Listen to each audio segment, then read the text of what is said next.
Assalamualaikum warahmatullahi wabarakatuh. Selamat datang kembali di channel YouTube Askia. Oke teman-teman semuanya, kali ini kita kedatangan narasumber merupakan Ustadz kondang di Padang ya guys. Nah ini kita perkenalkan Ustadz Romizon, SPDI ya. Ustadz? Iya. Eh, Terima kasih Ustadz udah datang. Jadi sebenarnya kita hari ini membahas yang ringan-ringan saja Ustadz. Mungkin yang pertama perkenalan diri Ustadz. Jadi kisah hidup Ustadz dari awal datang ke dunia, seingat Ustadz, yang bisa menginspirasi teman-teman semuanya yang mendengar dan yang melihat, sehingga kita mendapatkan motivasi yang jarang kita dapatkan. Mungkin jamaah-jamaah Ustadz yang selama ini di masjid nggak pantas gitu Ustadz dibicarakan atau kurang pas waktunya. Semuanya bisa kita dengarkan di sini Ustadz. Silakan Ustadz. Baik. Assalamualaikum warahmatullahi wabarakatuh. Waalaikumsalam warahmatullahi wabarakatuh. Alhamdulillah, salatu wassalamu ala Rasulillah sallallahu alaihi wasallam. Kita bersyukur pada Allah pada siang ini kita diberi kesempatan untuk bisa berdiskusi ya. Tadi disebut masalah yang ringan, insya Allah ringan ya. Tergantung pertanyaan sebenarnya. sebenarnya. Allah SWT. Kemudian salawat dan salam buat junjungan kita Nabi Muhammad sallallahu alaihi wasallam. Allahumma shalli ala Muhammad. Saya alhamdulillah dilahirkan di sebuah negeri kecil ya, tapi sekarang cukup besar karena terkenal ya, yaitu di negari Sulit Air. Sulit Air. Tepatnya pada bulan Februari tahun 1980. Pada usia kecil, alhamdulillah kita sering mendengarkan tausiah di usia-usia balita ya, dan kita senang juga mendengarkan ceramahnya Zainuddin MZ, senang juga mendengarkan lantunan irama bacaan Qur'annya Muhammad ZA, Qori internasional, dan itu yang menjadi inspirasi kita waktu kita masuk SD. Kita ingin menjadi ustadz. Cuma itu, ingin jadi ustadz. Ingin jadi ustadz ya.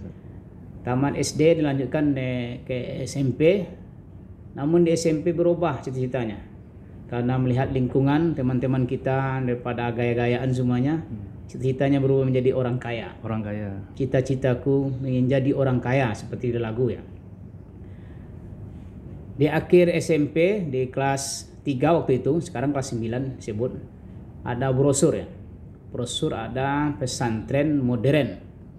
Yang waktu itu ada di Sulit Air, baru ditampilkan, baru ditawarkan karena itu baru mau dilaksanakan. Yaitu dengan ada 3 yang dijanjikan. Pertama, mahir bahasa Inggris. Yang kedua, mahir komputer. Yang ketiga, mahir bahasa Arab. Wah. Dan ini menjanjikan. Waktu kita pikir-pikir kalau mau masuk SMA, mungkin gaya hidup sama dengan SMP, pengen jadi orang kaya. Iya. Tapi kita coba masuk ke pesantren. Alhamdulillah kita ikuti. Ya 1 tahun berjalan ya. 1 tahun. Kita bisa merasakan bagaimananya indahnya bahasa Inggris, indahnya bahasa Arab. Namun karena takdir Allah, pesantren itu tidak bertahan dan akan tetap lanjut, yaitu di Madrasah Aliyah Swasta PSA Sulit Air. Namun cita-cita yang di SD tadi kembali di situ, ingin jadi ustadz. Alhamdulillah kita berusaha dengan jarak lebih kurang 5 kilo ya dari rumah, jalan kaki PP. Setiap hari kita berusaha sungguh-sungguh belajar. Alhamdulillah dengan hasil sampai itu ditamat, kita lanjutkan ke UIN, sekarang UIN ya, Universitas dulu Islam Imam Bonjol Padang, kalau dulu namanya IAIN. Alhamdulillah kita dapat undangan masuk ke Fakultas Tarbiyah tahun 1999. Waktu itu juga dimotivasi oleh yang menerima pendaftaran, ini bagus jurusannya, akan menambah semangat untuk kuliah.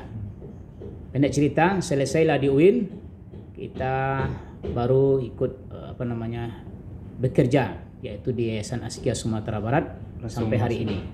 Dan cita-cita jadi ustadz sudah tercapai, dikabulkan oleh Allah SWT. Sangat menginspirasi Ustadz. Ada beberapa poin yang dapat saya tangkap Ustadz dari cerita Ustadz itu ya. Saya dulu sekolah di MAK Kota Baru Ustadz. Mungkin 80% teman-teman saya itu ke Mesir. Kalau nggak ke Mesir, kalau nggak ke Libya. Waktu itu saya milih nggak ngikutin kebanyakan karena saya waktu itu pernah ngobrol sama Ustadz pembina waktu itu. Dia bilang gini, San, antum cuma ada 2 pilihan katanya, San. Kalau nggak jadi ulama, kalau nggak jadi orang kaya yang taat katanya, San. Waktu itu saya milih, saya jadi orang kaya yang taat aja gitu. Makanya saya nggak ikut, San. Dari cerita Ustadz itu, makanya saya teringat itu nasihat Ustadz saya itu waktu itu yang sangat membekas sampai saat sekarang ini, dan itu masuk ke dalam doa saya setiap sholat, San. Walaupun sekarang belum tercapai ya. Nah, mudah-mudahan dalam waktu dekat masih proses, karena memang segala sesuatu itu nggak instan ya, San. Iya. Dan juga kekayaan, kesuksesan itu tidak terlepas dari privilege kata orang, Ustaz. Iya. Privilege yang diturunkan secara turun-temurun gitu kan. Dan saya termasuk yang istilah orang awak itu, Ustaz, pembangkit batang terendam, Ustaz. Kadang-kadang kayu yang diterendam di tabik itu memang barik, Ustaz. Sedang diperjuangkan untuk mengangkat, Ustaz. Bagaimana menurut Ustadz, pendapat Ustadz yang memang dari awal itu ingin jadi Ustadz, terus terbesit menjadi orang kaya, hikmahnya, dan sekarang pencapaian untuk mencapai cita-citanya jadi orang kaya itu gimana, Ustadz? Soalnya Ustadz sudah menjadi Ustadz gitu kan. Jadi memang kita di kampung tuh, ya kalau melihat orang rantau ingin jadi orang kaya ya. Karena Suli Air itu terkenal dengan masyarakat perantauan ya. Apalagi dengan adanya SAS, Hari Sepakat, yaitu organisasi para perantau ya, yang sampai hari ini cukup solid di dalam negeri bahkan di luar negeri ya. Jadi setiap melihat orang pulang kampung tuh, wah bagus sekali, mobilnya bagus, gayanya mantap kan gitu. Yang hitam pulang kampung jadi putih. Nah, seperti itu. Jadi pingin jadi orang kaya seperti itu. Tapi seiring berjalannya waktu, setelah kita belajar, memang yang kaya itu penting ya, tapi kaya hati itu yang lebih utama. Pada intinya adalah bagaimana seorang hamba itu mensyukuri apa yang telah diberikan Allah kepadanya, itulah kekayaan yang sejati ya. Namun secara duniawi kita tetap berikhtiar agar bisa menjadi orang kaya. Orang kaya di sini adalah orang yang mampu memberi lebih banyak, berkontribusi untuk banyak orang. Tapi ada kaya yang pelit, itu belum kaya sebenarnya. Iya. Mungkin dia kaya dalam sisi pribadi atau secara kasat mata, namun sebenarnya hatinya miskin karena dia masih membutuhkan orang lain, masih banyak utang dan seterusnya. Tapi kalau yang kaya yang dimaksud di sini adalah bagaimana dia merasa begitu besar nikmat yang Allah berikan kepadanya dan dia bisa berbagi untuk orang lain. Nah, itu yang kaya yang sejati. Dan mungkin rasa itu kita miliki, walaupun sebenarnya dari segi ekonomi kita masih tetap berusaha berikhtiar karena kita punya keluarga, tentu kita sampaikan cita-cita anak-anak kita menjadi orang sukses seperti itu. Dan lagian juga kategori kaya itu luas ya, Zat? Iya. Dalam kategori sedekah, sekecil-kecil sedekah itu senyum ya, Zat? Ya. Memberi manfaat juga sedekah ya, Zat? Misalnya kita nggak bisa memberi dalam bentuk harta, tenaga, waktu, ilmu, membukakan jalan untuk orang lain bisa sukses juga termasuk sedekah ya, Zat? Iya.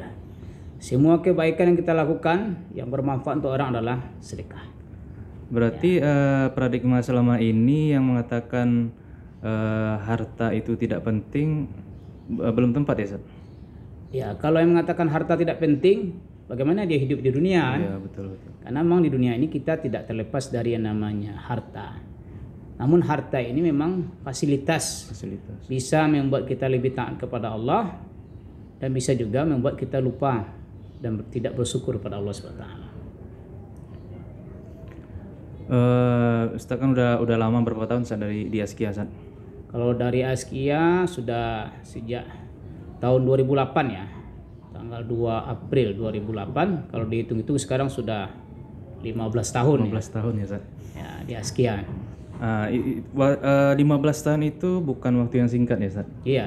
Itu 15 tahun Kalau dalam perusahaan itu udah sangat-sangat senior ya, Ustaz. Mungkin udah kalau di perusahaan umum yang bukan yayasan pendidikan, Ustaz mungkin sudah kepala area gitu ya. Kepala area misalnya megang satu Sumbar, megang satu Sumatera gitu kan. Iya. Ini saya dengar tadi habis selesai tamat kuliah langsung masuk Askia, Ustaz. Iya. Sampai sekarang nggak ada keluar masuk Askia. Nah, ini jadi suatu pertanyaan penting juga, Ustaz. Iya. Apa yang menyebabkan Ustadz bertahan di Askia? Dari segi pribadi dan juga dari segi lembaganya, Ustaz. Karena kalau misalnya dilihat dari perusahaan dan karyawan, jika suatu perusahaan itu keluar masuk karyawannya itu terlalu cepat atau kurang dari 1 tahun, itu yang pertama dipertanyakan perusahaannya gitu kan. Iya. Apakah hak-hak dari karyawannya sudah terpenuhi atau tidak gitu. Kalau Ustadz, apa yang menyebabkan Ustadz itu bisa bertahan gitu, Ustadz? Kalau dulu awal masuk Askia ini tujuannya adalah untuk mengembangkan diri ya. Ketika diwawancarai sama kepala sekolah waktu itu Ustazah Isniasi ya. Apa tujuan masuk Askia? Ingin mengembangkan ilmu yang kita dapatkan. Sehingga target kita semakin hari semakin berkembang, semakin bertambah ilmu, dan kita berharap memang semakin banyak yang kita berikan untuk orang lain. Di sisi lain memang ada kasbul maisah untuk mencari kehidupan ya. Namun di sini untuk kehidupan boleh katakan untuk kebutuhan pokok kita tentu cukup ya. Dan juga seiring berjalan waktu terus bertambah ya. Yeah. Menikah ditambah rezekinya Allah. Kita itu yakin tuh. Yeah. Kemudian ada anak ditambah rezekinya pada Allah. Sampai sekarang dengan anak yang 4 dicukupkan Allah SWT. Jadi cukup tuh intinya. Siapa yang merasa yang bertakwa kepada Allah, Allah cukupkan rezekinya.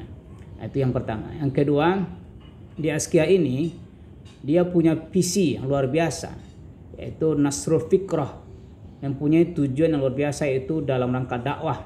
Apalagi visi yang sekarang ya, menjadi lembaga pendidikan Islam terpadu dan sosial rujukan di Indonesia tahun 2025. Artinya kita sebuah lembaga yang punya cita-cita besar untuk berkontribusi dalam bidang pendidikan, bagaimana anak-anak kita masa depan mereka menjadi masa depan yang gemilang ya. Menjadi generasi Islam yang luar biasa yang akan bisa menjadi pemimpin masa depan. Dan itu yang menjadi kita semangatnya. Karena itu sejalan dengan apa yang kita pikirkan. Sejalan dengan visi misi pribadi ya, Ustaz? Sejalan juga dengan visi kita menjadi ustadz. Kemudian yang ketiga kita lihat di sini adalah ada hubungan yang luar biasa, yaitu ukhuwah Islamiyah. Kita di sini tidak menunjukkan ada atasan bawahan, namun di sini kita ditunjukkan dengan tim ya. Teamwork ya. Tim kerja yang mempunyai visi yang sama. Kemudian langkah-langkahnya disepakati bersama, baik secara teknis maupun lainnya. Dan itu kerja-kerja teman-teman di lapangan penuh dengan semangat karena kita dalam bingkai ukhuwah. Nah, itu menjadikan kita tuh bekerjanya sungguh-sungguh tanpa merasa lelah, walaupun itu lelah ya. Tapi kita yakin lelah itu karena Allah Subhanahu wa taala. Ini yang agak saya terenyuh gitu, Ustaz. Ya. Saya kan baru bergabung dengan Askia.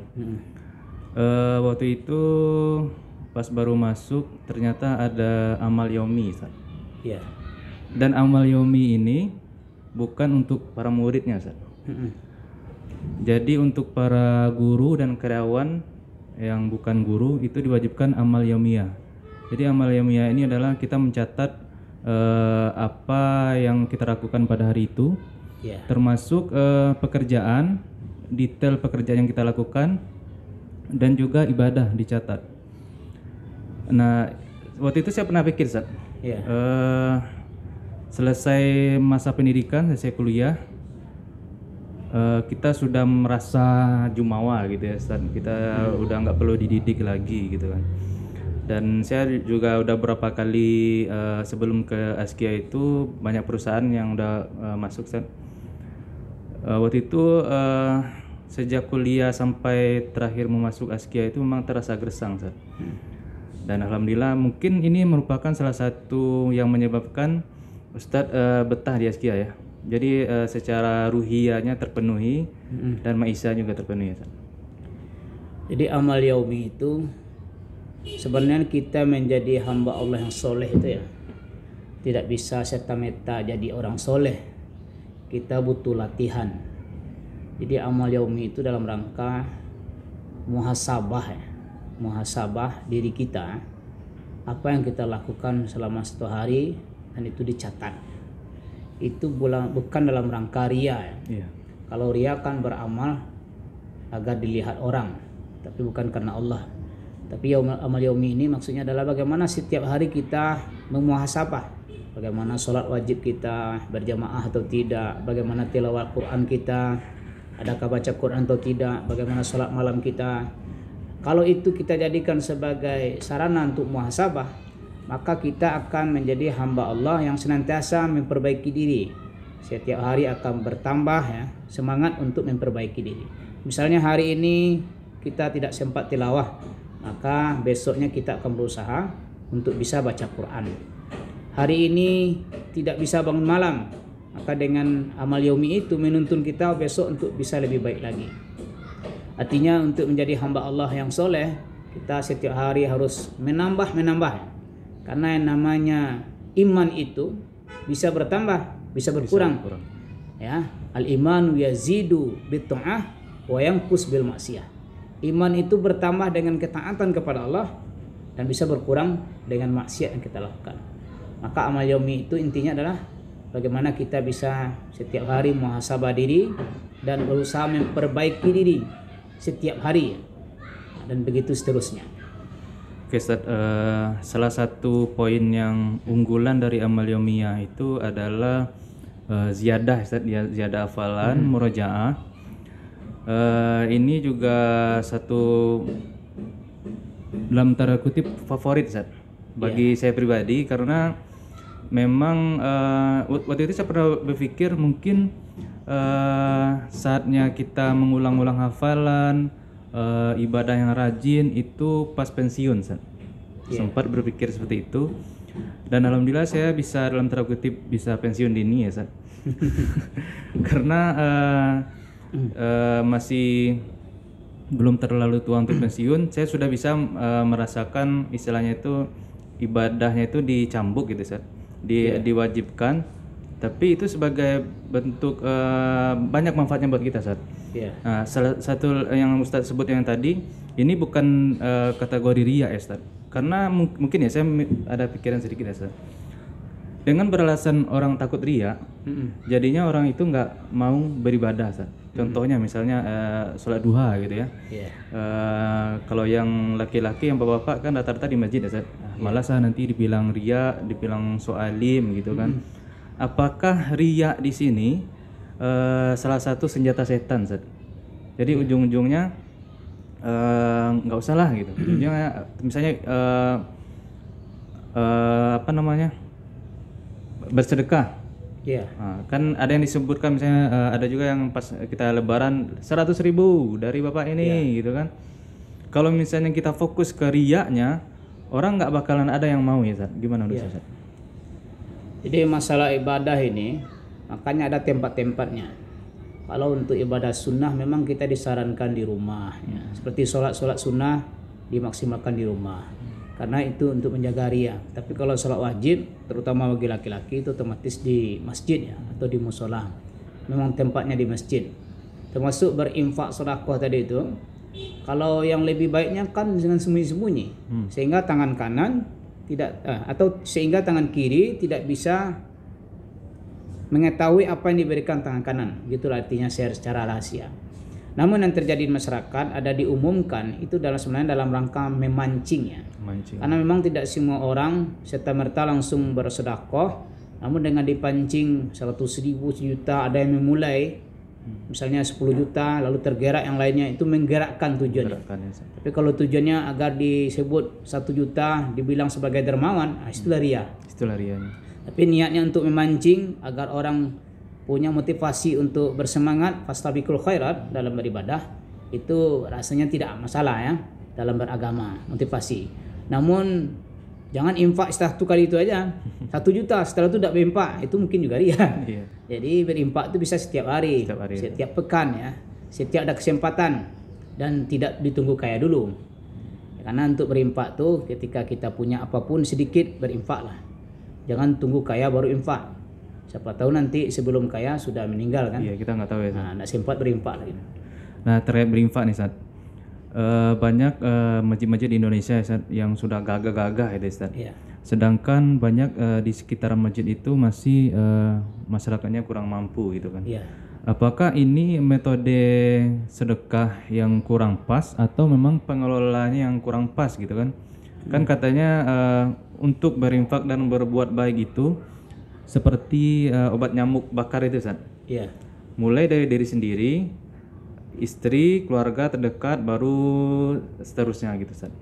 Sedangkan kalau misalnya kita lihat seperti ini, berarti ada lingkaran yang dilewati atau dilangkahi Ustaz. Gimana menurut Ustaz? Kalau infak yang sifatnya seperti membangun masjid atau infak for Palestina segala macamnya, memang ada skala prioritas ya. Kalau momentum ya, kalau momentum orang sedang bangun masjid, maka waktu itu yang lebih utama adalah bangun masjid. Apalagi masjidnya masih belum layak untuk dipakai, belum nyaman untuk jamaah, maka itu lebih utama. Namun ketika masjidnya sudah gagah, maka seharusnya programnya bertukar lagi. Itu program bagaimana mensejahterakan jamaah.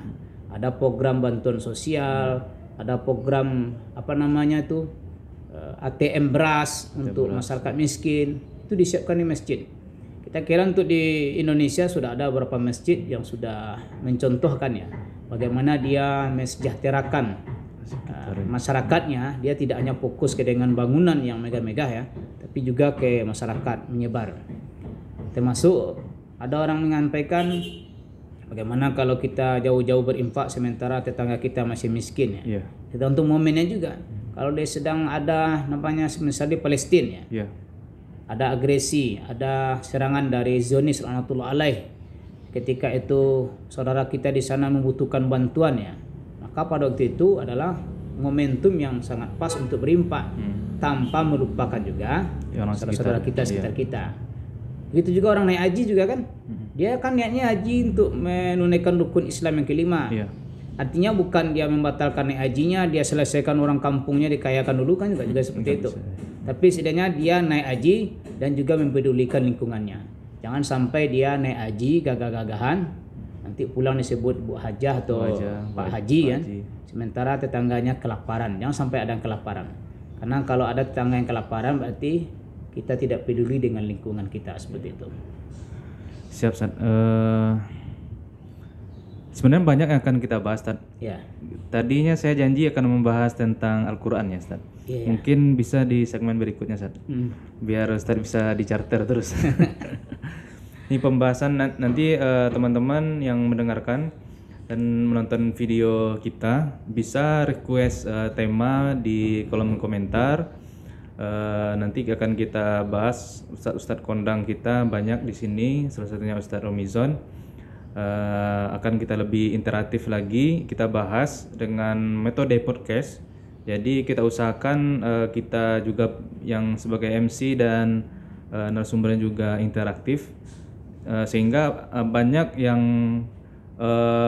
poin-poin yang tidak bisa disampaikan dalam majelis, misalnya pengajian di masjid atau ceramah atau khutbah, bisa kita bahas di sini.